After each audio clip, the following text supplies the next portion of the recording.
Sir, నిజానికి ఉపాధ్యాయ సంఘాలు అయితే భగ్గుమంటున్నాయి. ఒక్క నివేదికలో ఒక్క ప్రపోజల్ కూడా మమ్మల్ని సంప్రదించలేదు సరికదా, మాకు ఉపయోగకరంగా అసలే లేవు అంటున్నారు. ముఖ్యంగా మీరు జూనియర్స్ కాలేజ్ అసోసియేషన్ కి ఒక మెయిన్ పిల్లర్. మీరు ఒక ప్రెసిడెంట్ గా మీరు చెప్పండి, నిజానికి ఒక్క మంచి అంశం లేదా ఆ నివేదికలో మీకు ఉపయోగపడేది? అయితే నిన్న మొన్న 2 రోజులు ఈ రాష్ట్రంలో విద్యా వ్యవస్థలో ముఖ్యంగా రాజకీయ పార్టీలు కూడా ఈ యొక్క ఆకునూరి మురళి గారు సమర్పించినటువంటి నివేదిక పైన వాళ్ళ అభిప్రాయాల్ని, ప్రతిస్పందనల్ని చాలా వరకు చర్చకు రావడం జరిగింది. కానీ విద్య అనేటటువంటిది ఒక సెన్సిటివ్ అంశం.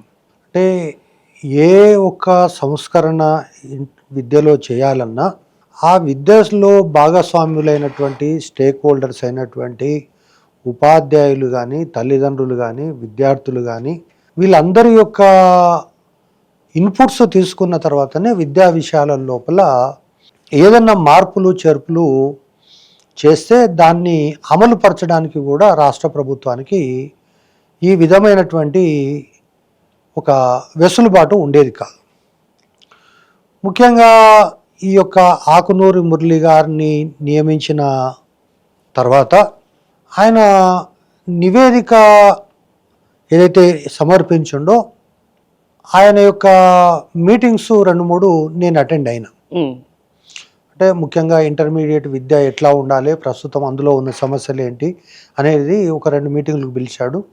3వ మీటింగు నా అభిప్రాయం తెలుసుకున్న తర్వాత 3వ మీటింగ్కు నన్ను ఆహ్వానించారు. మెజారిటీ ఈ రాష్ట్రంలో ఉపాధ్యాయులను పెద్ద ఎత్తున సంప్రదించినటువంటి దాఖలాలు కానీ, లేదా తల్లిదండ్రులను సంప్రదించినటువంటి దాఖలాలు కానీ ఎక్కడా లేవు. అసలు రాష్ట్ర ప్రభుత్వము ఈ యొక్క ఆకునూరి మురళి గారితోటి ఒక కమిటీ వేయడమే ఒక పెద్ద బ్లండర్ మిస్టేక్గా నేను భావిస్తున్నాను. ఎందుకంటే ఆయన ఒక ప్రొఫెషనల్గా ఒక ఇంజనీర్. సో ఆయనకున్నటువంటి ఈ యొక్క ఇరిగేషన్ పైన కానీ, లేదా రోడ్స్ బిల్డింగ్స్ పైన కానీ కొంత అవగాహన ఉంటే ఉండొచ్చు. రిటైర్డ్ ఐఏఎస్ ఆఫీసర్గా అయితే ఐఏఎస్ ఆఫీసర్ అనేటటువంటి దానిపైన కూడా కొన్ని కాంట్రవర్సీస్ ఉన్నాయి. ఇప్పుడు మనం దాని మీద ఆయన ఐఏఎస్ ఆఫీసరా కాదా అనేటటువంటిది కూడా చర్చ ఉంది. అయితే తనకు వ్యక్తిగతమైనటువంటి కొన్ని అభిప్రాయాలు విద్య పట్ల ఉన్నాయి. సో ప్రతి ఒక్కరికి కూడా విద్య పట్ల కొన్ని అభిప్రాయాలు ఉంటాయి. అంటే నేను తెలుగు మీడియంలో చదువుకోవాలని నా అభిప్రాయం, ఇంగ్లీష్ మీడియం అయితే బాగుంటుందని మీ అభిప్రాయము, ఆయన అభిప్రాయము తెలుగు ఇంగ్లీష్ 2 చదవాలనేది అభిప్రాయము. అల్టిమేట్గా తల్లిదండ్రులు, విద్యార్థులు, ఇంకా దేశంలో ప్రపంచంలో అనేక రకాలైనటువంటి చర్చలు ఉన్నాయి. ఈరోజు అమెరికా ప్రపంచంలో మొదటి స్థానంలో ఉంది.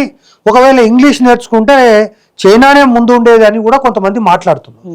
కానీ ఓవరాల్గా జరుగుతున్నటువంటి ఏవైతే రీసెర్చ్ ఇప్పటి వరకు జరిగిందో, మాతృభాషలో విద్య నేర్చుకొని తద్వారా ఇతర భాషలకు కూడా విస్తరింపజేసుకొని ఒక సంపూర్ణమైనటువంటి విద్యార్థిగా తయారు కావడానికి మాతృభాష అనేది ఒక నిచ్చెనలాగా పనిచేస్తుంది అనేటటువంటిది సర్వత్రా ఉన్నటువంటి రీసెర్చ్కు సంబంధించినటువంటి అంశాలు.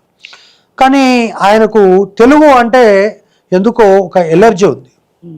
అంటే తెలుగు ఎవరైనా మాట్లాడినా అంటే మనం పేదవాళ్ళుగా ఉండడానికి లేదా ఇంకొక రకంగా ఉండడానికి ఈ తెలుగు అనేటటువంటిది అసలు ఉండకూడదు అనేటటువంటిది భారతీయ భాషల పట్ల తీవ్రమైనటువంటి వ్యతిరేకత కలిగిన వ్యక్తులలో ఆయన ఒకడు.